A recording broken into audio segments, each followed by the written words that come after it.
Hello, today we will discuss designing a quality system, and how to stay in compliance.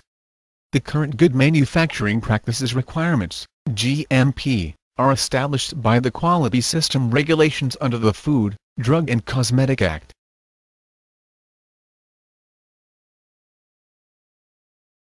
The Quality System Regulation or QS is in Part 820 of Title 21 of the Code of Federal Regulations.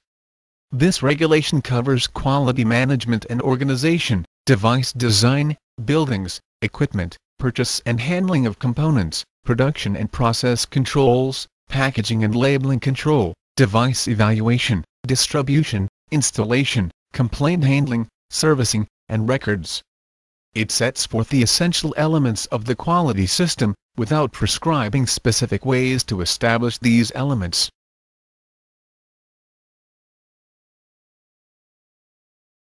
This is both a blessing and a curse for the FDA-regulated facility responsible for maintaining quality management system procedures, work instructions, and forms.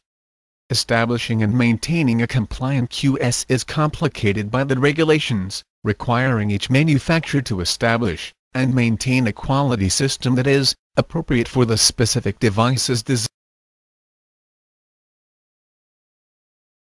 The word appropriate means the rules are flexible.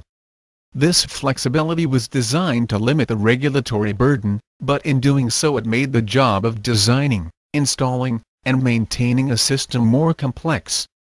Every time you decide not to implement a specific quality system requirement listed in a regulation with the words, where appropriate, the FDA says, you should document your justification for non-implementation.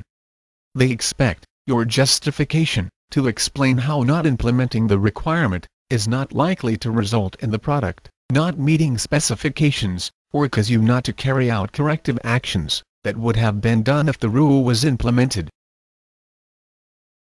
In other words, by trying to reduce the scope of the regulatory burden using the where appropriate flexibility, the FDA expects the management to establish a requirement for each type or family of devices, and then establish methods and procedures to design, produce, and distribute in a way that meets the quality system requirements, and that you document your justification for rules not implemented. Consider this: the QS regulation applies to finishing devices intended to be commercially distributed for human use, unless there is an approved exemption in effect.